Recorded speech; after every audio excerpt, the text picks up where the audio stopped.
Now student 1830 में जुलाई revolution और ग्रीक रिवॉल्यूशन आया। तो जुलाई रिवॉल्यूशन में जैसे Bourbon kings overthrow the constitutional monarchy was set up the Louis Philippe at its head. तो इस तरीके से यहाँ पर आप देख रहे हैं जुलाई रिवॉल्यूशन में हुआ। फिर रिवॉल्यूशन स्टार्ट हुआ ब्रुसल में, और ये जो थे under United Kingdom of the Netherland के अंदर में आते थे। फिर यहाँ पर आप देख रहे हैं कि ग्रीक रिवॉल्यूशन वाले जो बहुत ही ज़्यादा स्ट्रगल कर रहे थे 1821 में, मतलब कि ज़्यादा Greek were influence by the growth of revolutionary nationalism in Europe and they started a struggle for their the independence in 1821। और ये मेन इनका स्ट्रगल था कि अब हमें इंडिपेंडेंस चाहिए 1821 में। और फिर इस तरीके से जो वेस्टर्न यूरोपियन कंट्रीज़ थी, मतलब even the western European countries the sympathists are with the Greek and they are the Asian culture. Or nationalism in Greece got the support from the Greek residing in different countries, and poet and artist to admire the Greece as the basis of European civilization and mobilize the public opinion in its the support. And English poet Lord Byron थे, जो English के poet थे वो Lord Byron, even organize in fund and participate in the war. तो finally क्या हुआ कि in 1832 में Greece was recognise as an independent nation, और इस तरीके से वो इंडिपेंडेंट नेशन बना और by the treaty of Constantinople sign हुआ। तो आपने देखा कि कैसे ट्रीटी ऑफ वीना हुआ, ट्रीटी वीना में क्या चेंजेस आया, फिर जुलाई रिवॉल्यूशन और ग्रीक रिवॉल्यूशन में क्या हुआ। और ग्रीक रिवॉल्यूशन की जो डिमांड थी वो मेन ही यही थी कि हमें इंडिपेंडेंस चाहिए। तो जो नेशनलिज्म की जो फीलिंग और ये सारी चीज़ें मतलब बहुत ज़्यादा स्ट्रगल किया इन्होंने, बहुत सपोर्ट उन पोएट आर्टिस्ट और उन सब ने मिलकर काफ़ी सपोर्ट किया, और इस तरीके से 1832 में ग्रीस में जो रिकॉग्नाइज्ड हुआ वो independent nation by the treaty of Constantinople के अंडर। तो नेक्स्ट हम लोग आते हैं सी। Student, welcome back here. I hope all are well. Now student, this is the today topic for the revolutionaries and secret society. First of all, what is the aim of the revolutionaries of Europe? So the European revolutionary aimed at opposing the monarchy system and established after the Vienna Congress and struggle for the liberty and freedom. So firstly aim the spread idea of nationalism and oppose the monarchy and wanted freedom and the autocratic rule. It means कि student ये लोग oppose थे monarchy के और ये freedom चाहते थे, और एंड ऑफ ऑटोक्रेटिक जो रूल था अपर एंड लोअर वो सारी चीज़ों को एंड करना चाहते थे। तो फिर आप इसके बाद आप देखेंगे कि गिस्पी मजानी आए। तो it was the Mazzini believe that the कि God wanted nations to be the natural units of mankind, and so Italy could no longer be a patchwork of a small state. It had take the shape of a single unified the republic within a wider alliance of nation. And Metternich described the Mazzani as the most dangerous enemy of the social order. So this is the main part of the revolutionaries working of Europe. So it is the main aim for there are three: keep spread the idea of nationalism and oppose the monarchy and wanted the freedom and the autocratic rule. Now see the Giuseppe Mazzani. Giuseppe Mazzani was an Italian revolutionary who was born in Genoa in 1807. And he was a member of the secret society of the Carbonari, and in 1831 at the age of 24 he was sent to exile for attempting a revolution in Liguria. He founded the underground society named the Young Italy in Marseilles and Young Europe in Berne, and whose member were like the minded young man, और इनको बहुत minded young man के मतलब नाम से जाना जाता है, and from the Poland, France, Italy and the German state. तो he believe the God had intend the nation to be the natural units of mankind. He oppose the monarchy and supported the vision of democratic republic. और ये monarchy के oppose थे और ये support कर रहे थे कि एक इनका विजन था कि एक डेमोक्रेटिक रिपब्लिक लाना.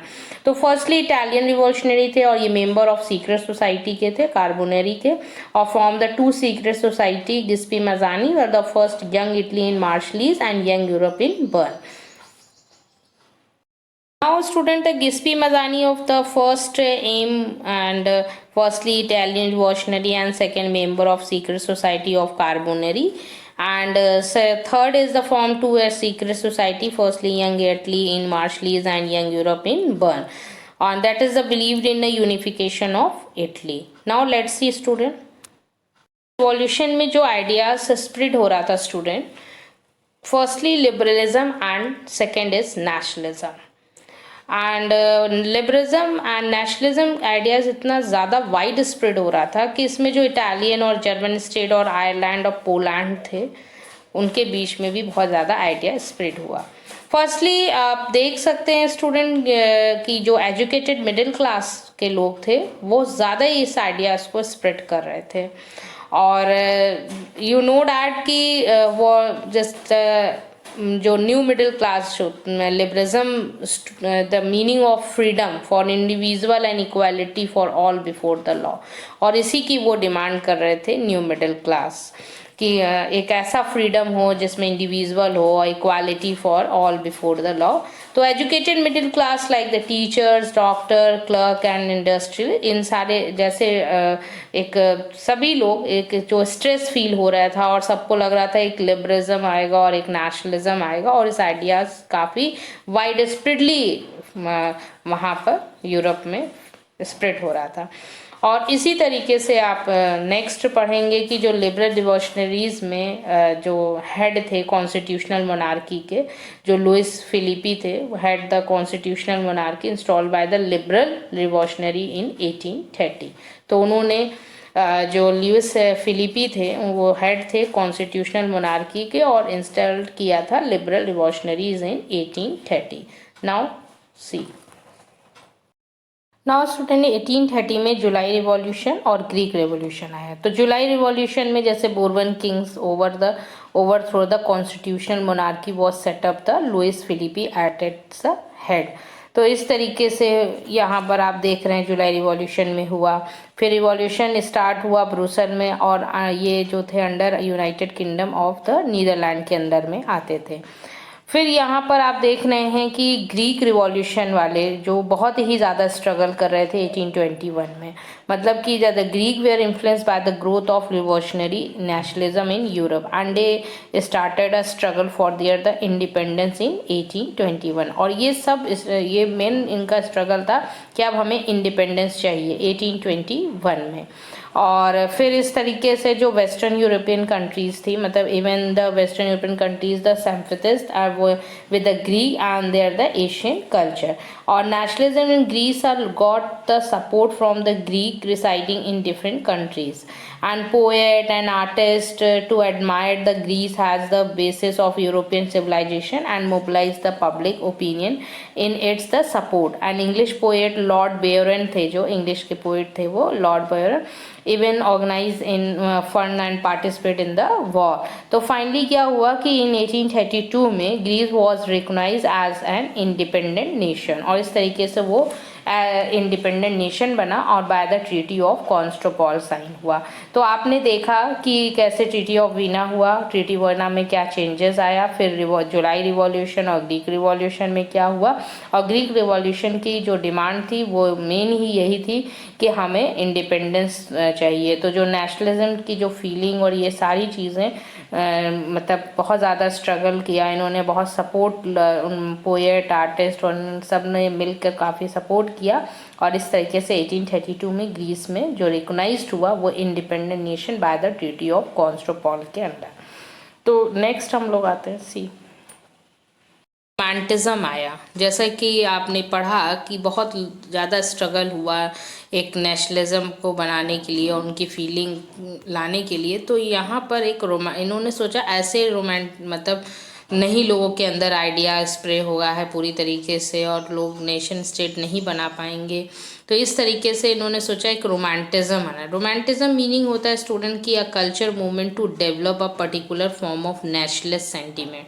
इट मीन्स कि कल्चर का जो रोल है वो ऐसा मूवमेंट हो कि लोगों को एक तरीके से पर्टिकुलर कल्चर के प्रति जैसे जगा देना, गाने से, डांस से, हम लोग कभी देशभक्ति गाना सुनते हैं तो एकदम मन में वो हो जाता है. तो उसी तरीके से कि उनको एक फीलिंग लाना क्रिएट करना एक आइडिया में कि नेशन किस तरीके से हमारा है और इसमें क्या कल्चर में रोल हो रहा है। तो आर्ट, म्यूज़िक, लिटरेचर, ड्रामा, इन सब की हेल्प से एक्सप्रेस किया शेप और एक स्ट्रेंथ बनाया नेशनल सेंटिमेंट्स की।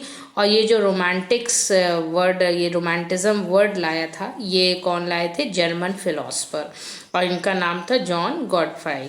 तो ये आपको याद रखना होगा स्टूडेंट कि रोमांटिज्म जो वर्ड आया और रोमांटिज्म को लाने वाले कौन थे? जर्मन फिलोसफर थे, वो जॉन गॉडफ्राई थे। और इन्होंने बहुत ही चीज़ों को डिस्कवर किया और इन्होंने सोचा कि कैसे हम लोगों के बीच में एक आइडिया स्प्रेड करेंगे पूरे नेशन को बनाने के लिए एक फ्रीडम। तो इस नेशनलिज्म की फीलिंग को जगाने के लिए इन्होंने folk song, folk dance, poetry, और इन्होंने glorification of reason just like science को ये जो क्रिटिसाइज किया रोमांटिक आर्टिस्ट ने, and rather than favour the emotion institution mystical feelings को लाया।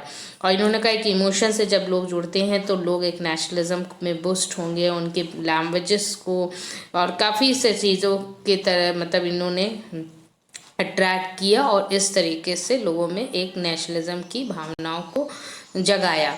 और लोगों के बीच में जैसे स्टोरी के फॉर्म में, गाने के फॉर्म में लोग ये अपनी मतलब देश के प्रति बातों को करते थे एक दूसरे से, जिससे कि लोग इनके बातों को सुन के नेशनलिस्ट की जो आइडियाज़ हैं जो वो चाहते थे वो स्प्रेड हो। तो फोक डांस में जैसे पोलानीज, उनके वहाँ का जो है मजूरका है, बिकम द नेशनल सिंबल्स बनाए। और इस तरीके से जो 2 जर्मन्स थे, ग्रिम ब्रदर, और उन्होंने यूज़ किया story folk tales written by the German to promote the German spirit against the domination of the French, and language to boosted the nationalism, the Polish people oppose the Russian occupation and the ban to Polish language by using it in church gathering for all religious ceremonies and the religious instruction. The Polish language became a weapon of the national. तो इस तरीके से इन्होंने हर चीज़ पे एक common nation state की बात कर रहे थे, नेशन कल्चर, नेशन हिस्ट्री। तो इस तरीके से इन्होंने हेल्प लिया है फोक डांस, फोक सॉन्ग, फोक पोट्री के थ्रू, और इन्होंने काफ़ी लोगों के बीच में इस आइडियाज़ को फैलाया। तो ये है रोमांटिज्म, और रोमांटिज्म आया किनके थ्रू है? तो जर्मन फिलोसफर के थ्रू। Thank you student.